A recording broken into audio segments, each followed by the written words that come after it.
Magandang araw o magandang gabi mga kasikreto at maligayang pagdating sa Pinoy Secret Circle TV. Dito sa ating channel, bibigyang boses natin ang mga karanasang hindi may paliwanag, mga kwentong ipinadala ng ating mga tagapakinig at mga lihim na matagal nang itinatago sa dilim. Bago tayo magsimula, nais ko lamang ipaalala na ang mga kwentong inyong mapapakinggan ay mula sa mga isinumiting salaysay ng ating mga listeners. Ang ilan ay sinasabing tunay na karanasan, habang ang iba naman ay katang-isip o isinulat lamang para sa layunin ng libangan. Ano man ang pinagmulan ng mga ito, ang pinakamahalaga ay ang paggalang sa bawat kwento at sa bawat taong nagbabahagi nito.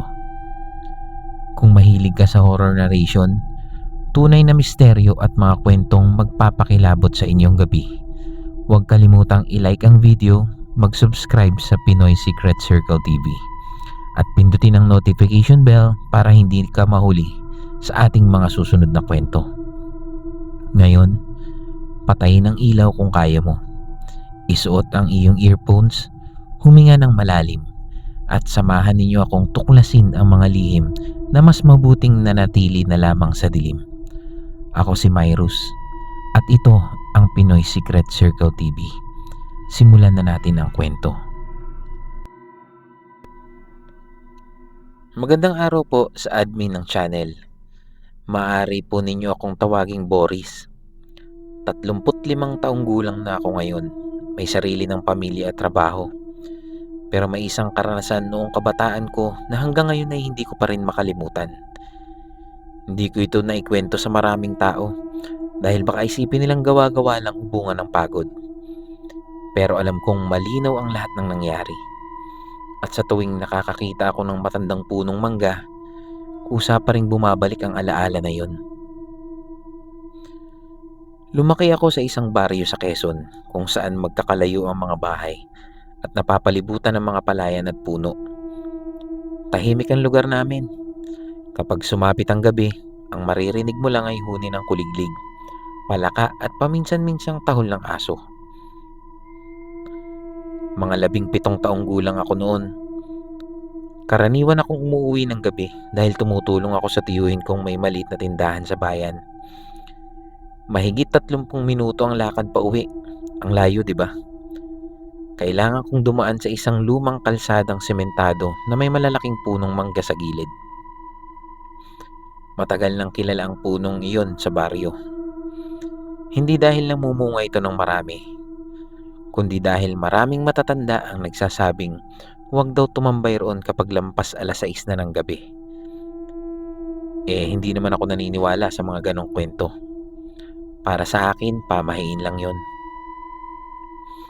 Isang gabi, bandang 9:00 na ako nakauwi. Sobrang tahimik ng buong paligid.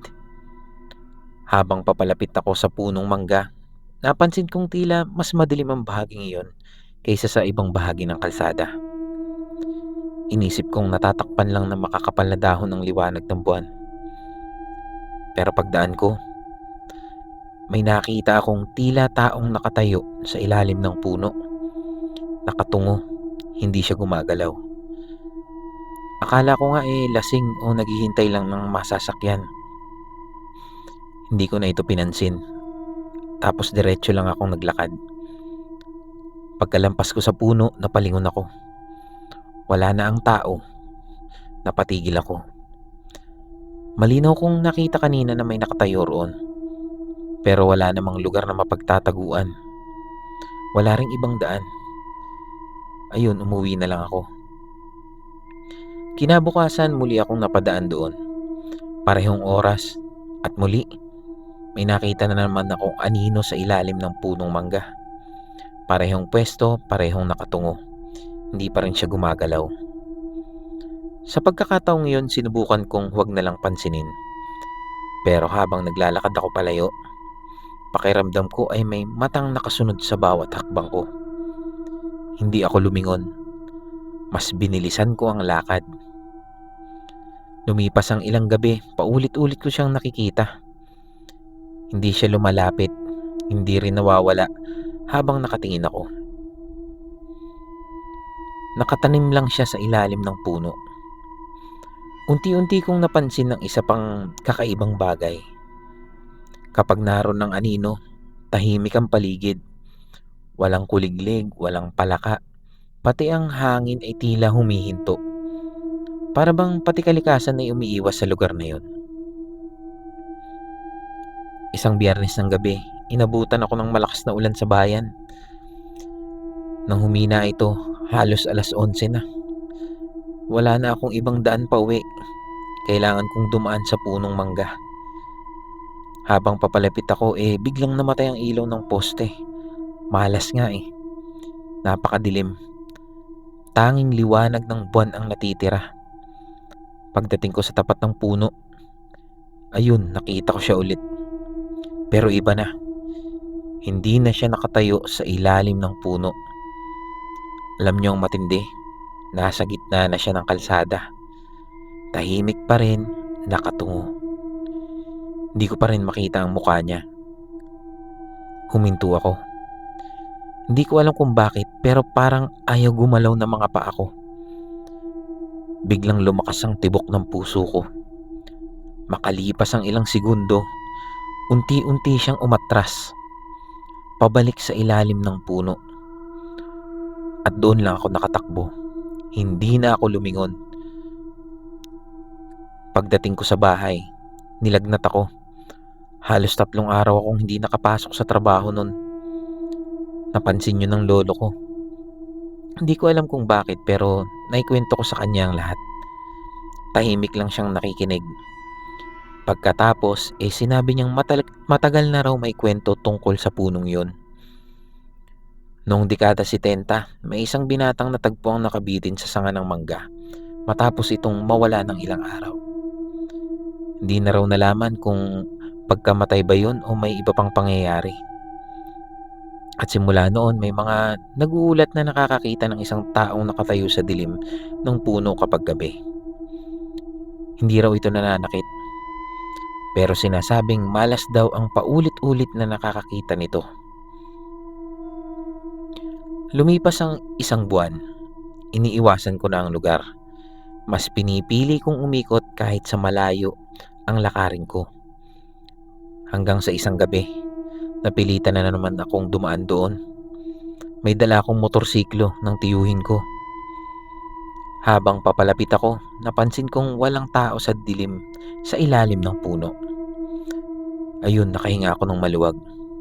Pero nang lampasan ko ang puno, bad trip, may nakita akong anino sa side mirror. Nasa likod ko, nakaupo. Hindi ko na tiningnan ulit. Binilisan ko ang pagpapatakbo. At pagdating ko sa bahay, nang silipin ko ang side mirror, may putik na bakas ng isang kamay. Parang may humawak habang umaandar ako. Kinabukasan, bumalik ako sa lugar kasama ang mga matatanda sa baryo. May dala silang kandila at nagdasal. Habang nakatayo kami roon, napansin kong may lumang krus na halos natatakpan na ng damo sa paanan ng punong mangga. Hindi ko yun nakikita kasi gabi ako dumaraan talaga eh. Sabi ng isa sa mga matatanda, doon daw natagpuan ang binata bago siya inilipat. Tahimik lang kaming umalis. Makalipas ang ilang taon, pinutol ang matandang punong mangga dahil delikado na raw itong bumagsak. Akala ng lahat matatapos na ang kwento. Pero hanggang ngayon, may mga motorista pa ring nagsasabing kapag napapadaan sila roon ng madaling araw, may nakikita silang lalaking nakatayo sa gilid ng kalsada.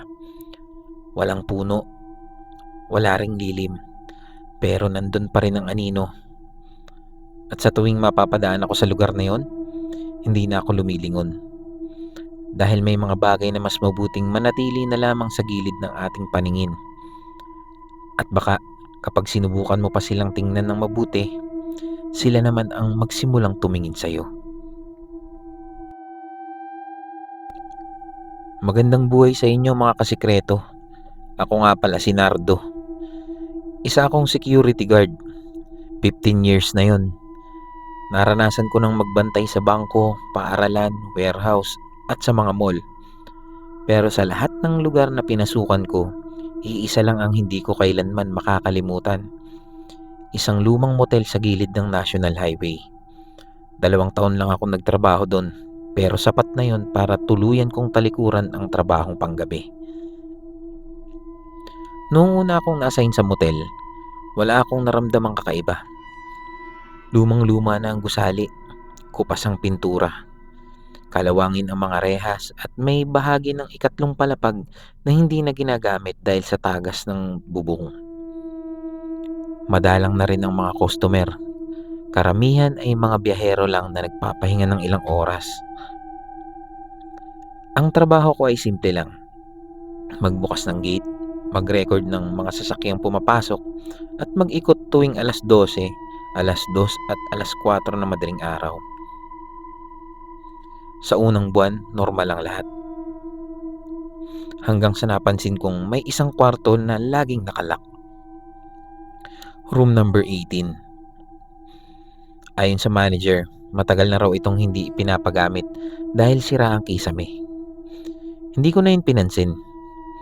Pero tuwing nag-iikot ako, palagi akong humihinto sa tapat ng room 18. Hindi dahil gusto ko, kundi dahil pakiramdam ko ay may nakatingin mula sa loob. May mga gabing tila may mahinang kaluskos. Minsan naman ay parang may marahang katok. Pero kapag inilalapit ko ang tenga ko sa pinto, bigla itong tumatahimik. Inisip kong baka daga lang. Hanggang sa isang madaling araw, bandang alas 3 yun. Habang naglalakad ako sa ikalawang palapag, biglang namatay ang ilaw sa hallway.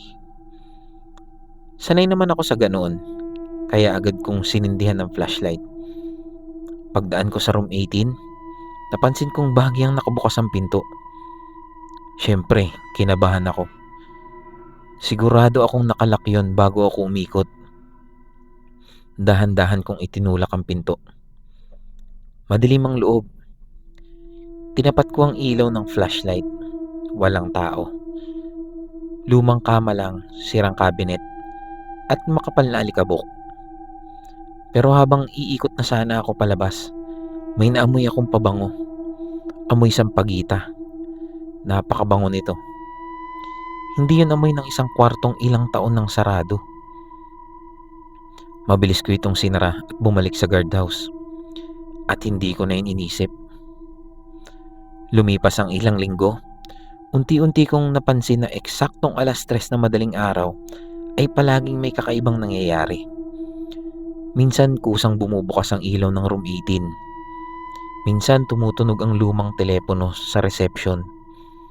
Kapag sinasagot ko, wala namang nagsasalita. May narinig lang akong mahinang paghinga. Pagkalipas ng ilang segundo, mapuputol ang linya. Isang gabi, nagkaroon ng malakas na ulan. Walang customer. Ako lang ang receptionist ang nasa motel.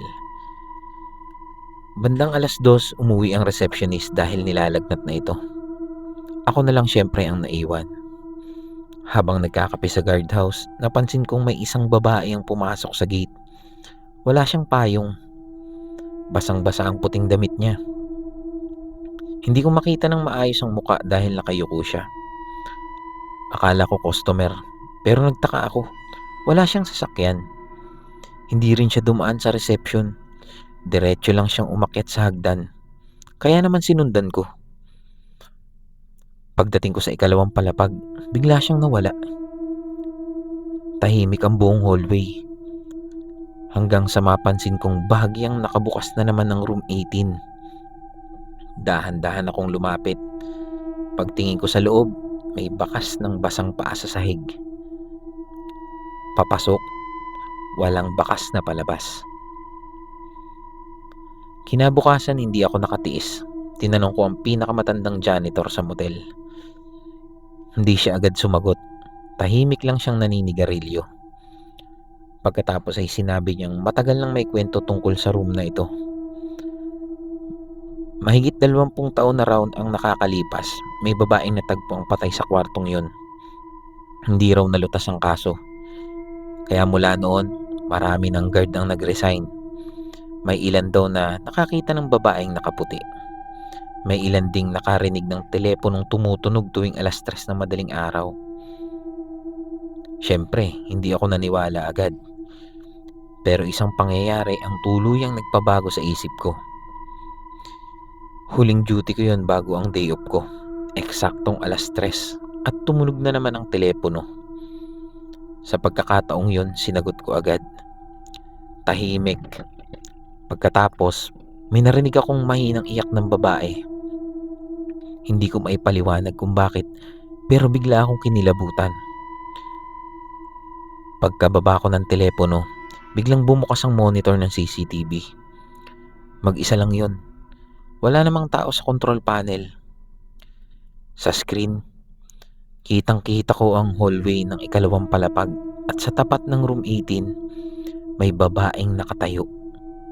Nakaputi, basang-basa, nakatungo at hindi gumagalaw. Mabilis akong tumingin sa monitor ng oras. 3 a.m. Kinuha ko ang flashlight at tumakbo paakyat at pagdating ko sa hallway, walang tao. Tahimik, pero bukas na naman ang pinto ng room 18. Pagtingin ko sa loob, wala na naman. Nang babalik na sana ako, may napansin akong lumang litrato sa ilalim ng kama. Isang babae, nakaputing damit. Parehong muka ng nakita ko sa CCTV. Sa likod ng litrato, may nakasulat na petsa at isang maikling pangungusap. Hindi ako nakauwi. Kinabukasan, nag-resign ako. Hindi ko na hinintay ang susunod kong duty. Makalipas ang ilang buwan, isinara ang lumang motel at ibinenta ang lupa. Ngayon ay may bagong gusali na ang nakatayo doon. Pero sa tuwing napapadaan ako sa highway na yon, napapatingin pa rin ako sa dating pwesto ng motel. At sa tuwing sumasapit ang 3:00 na madaling araw, naiisip ko pa rin ang teleponong walang nagsasalita. At ang babaeng hanggang ngayon, marahil ay naghihintay pa rin makauwi.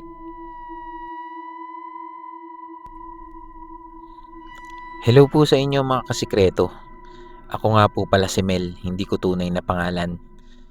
7 taon ko nang daladala ang karanasang ito, pero hanggang ngayon ay hindi ko pa rin maipaliwanag kung ano ba talaga ang nakita ko.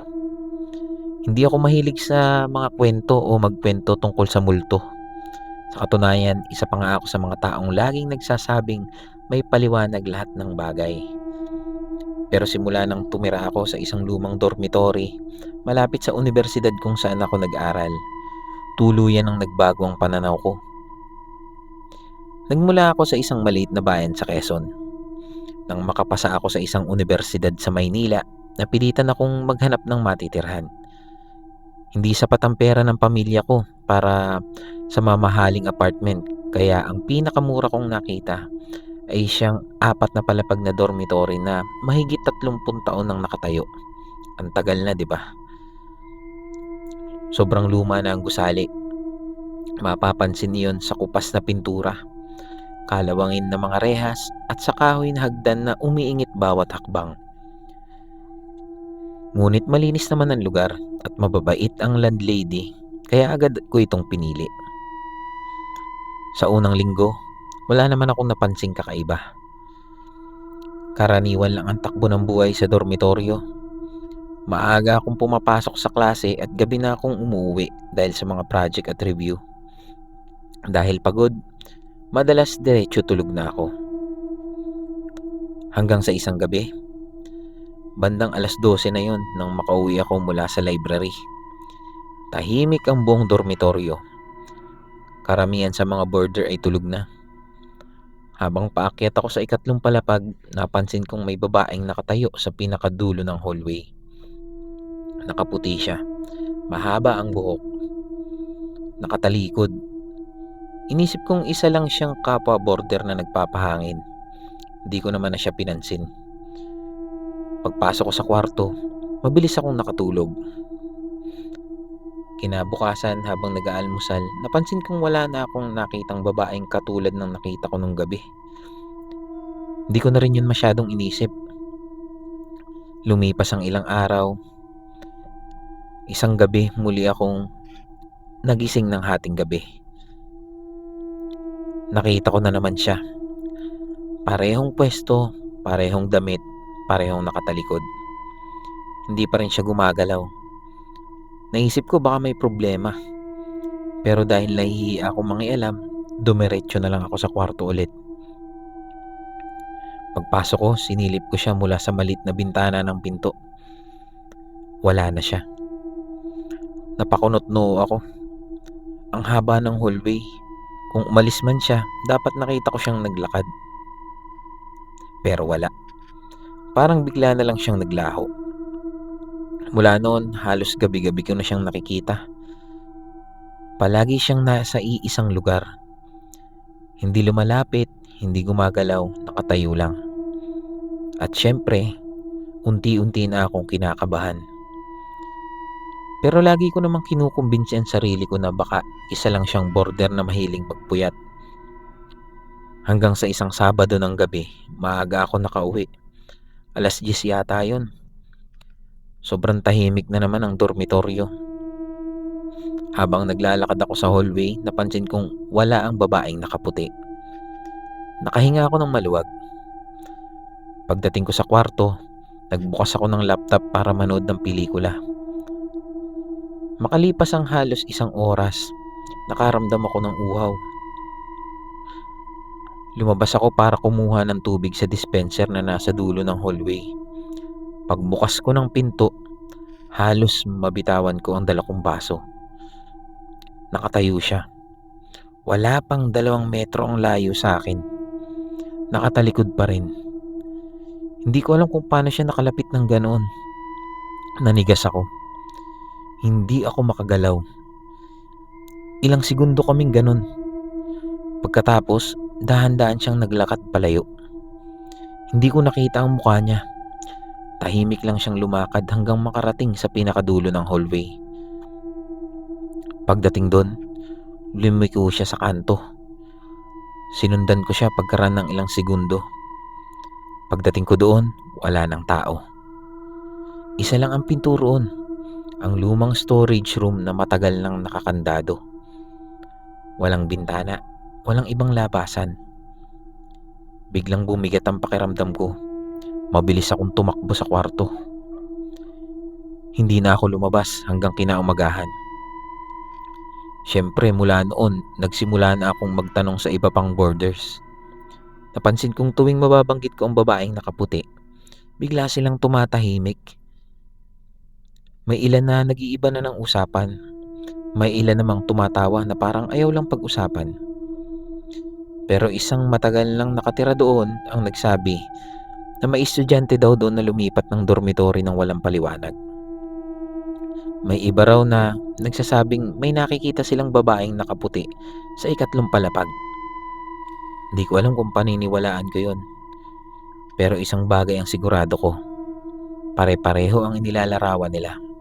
Mahabang buhok, puting damit, nakatalikod. At palaging nasa hallway. Doon nagsimula ang mga gabing halos hindi ako makatulog.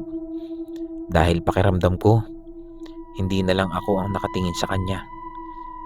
Pakiramdam ko, may mga pagkakataong siya na rin ang nakatingin sa akin. Pagkatapos kong marinig na may iba pang boarders na nakakakita rin sa babaeng nakaputi, hindi na ako mapakali.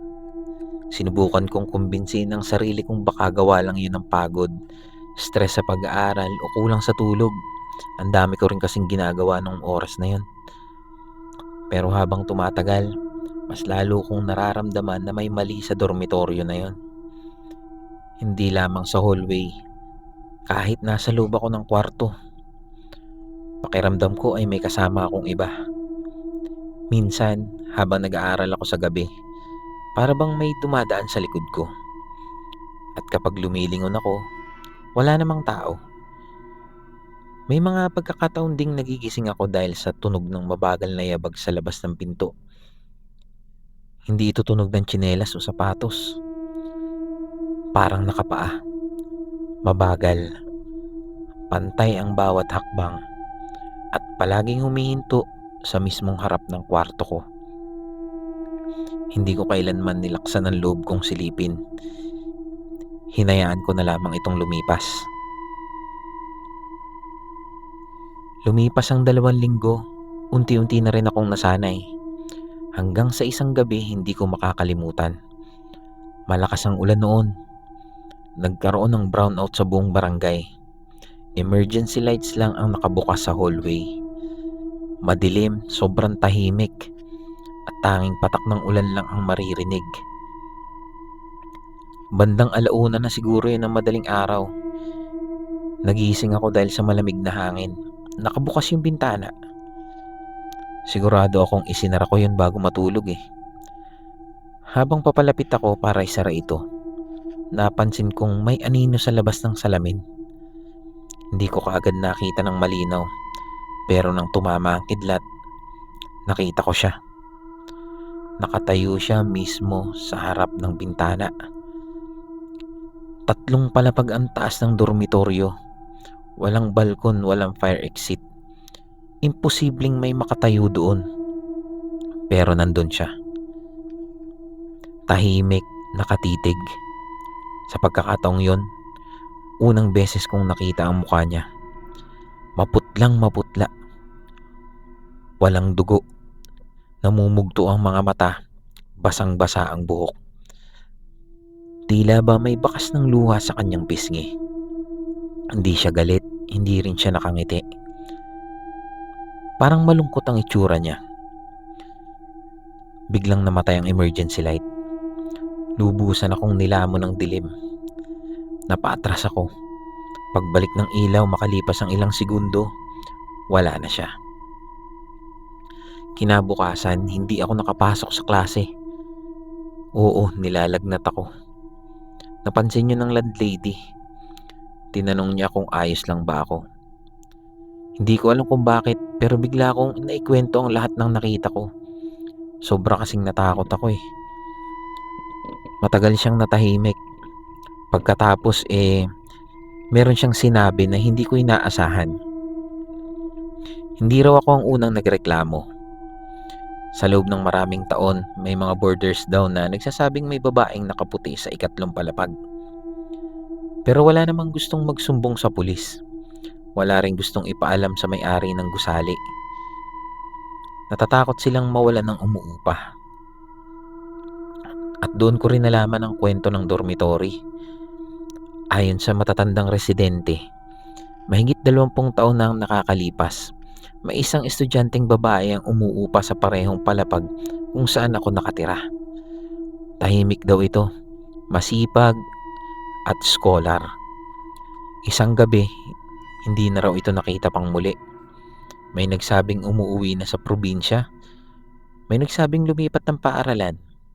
Pero wala namang nakaalam ng totoong nangyari. Wala ring naiulat na kaso. Unti-unti na lamang siyang nakalimutan. Hindi ko alam kung bakit, pero pakiramdam ko ay siya ang nakikita ko gabi-gabi. Hindi para manakot, kundi para mapansin. Para bang may gusto siyang ipaalam sa akin. Lumipas pa ang ilang araw na pagdesisyonan kong lumipat na ng dormitory. Ayoko nang patagalin.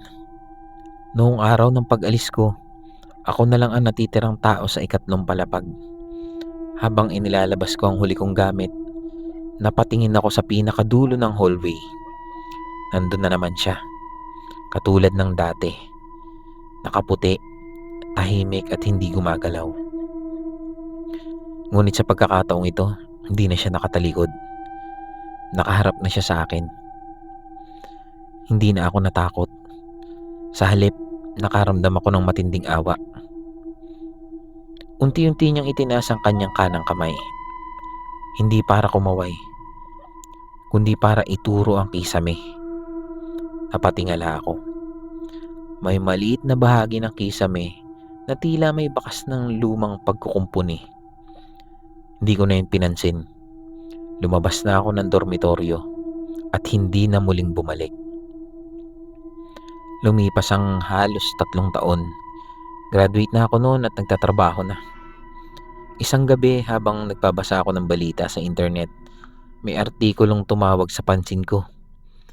Isang lumang dormitoryo malapit sa dating unibersidad ang giniba upang bigyang daan ang bagong gusali. Habang isinasagawa ang demolisyon, may natagpuan daw na kalansay ng isang babae. Nakatago sa kisame ng ikatlong palapag. Ayon sa forensic report, mahigit 20 taon na raw itong naroon. Tinatayang edad halos kasing edad ng isang college student. Hindi na ako nakapagbasa pa. Nanlamig ang buong katawan ko. Naalala ko ang huling pagkakataong nakita ko ang babaeng nakaputi. Ang pagturo niya sa kisame, hindi pala yan pagbabanta. Hindi rin yun pananakot. Humihingi siya ng tulong. Gusto niyang may makaalam sa nangyari sa kanya. Makalipas ang ilang buwan, nahuli rin ang dating maintenance worker ng dormitory. Bago ito mamatay sa ospital dahil sa sakit, umamin umano ito sa isang kasong matagal nang ibinaon sa limot. Inamin niyang may estudyanteng namatay sa dormitory matapos itong tangkaing pagsamantalahan. Sa takot na makulong, itinago niya ang bangkay sa kisame habang isinailalim sa renovation ang gusali. Walang naghinala. At lumipas ang mahigit 2 dekada hanggang sa may isang taong paulit-ulit na nakakita sa babae, hindi matahimik. Hanggang ngayon, kapag may nagtatanong sa akin kung naniniwala ba ako sa White Lady, hindi ko agad sinasabing oo. Hindi rin ako nagsasabing hindi. Pero naniniwala akong may mga kaluluwang hindi makaalis. Hindi dahil gusto nilang manakot, kundi dahil may katotohanang matagal nang naghihintay na mabunyag. At sa tuwing naaalala ko ang maputlang babaeng nakatayo sa dulo ng hallway, hindi na ako takot nararamdaman ko. Hindi lungkot, dahil marahil ang pinaka nakakatakot na multo ay hindi ang mga nagpapakita sa dilim, kundi ang mga taong nagtatago sa katotohanan habang buhay.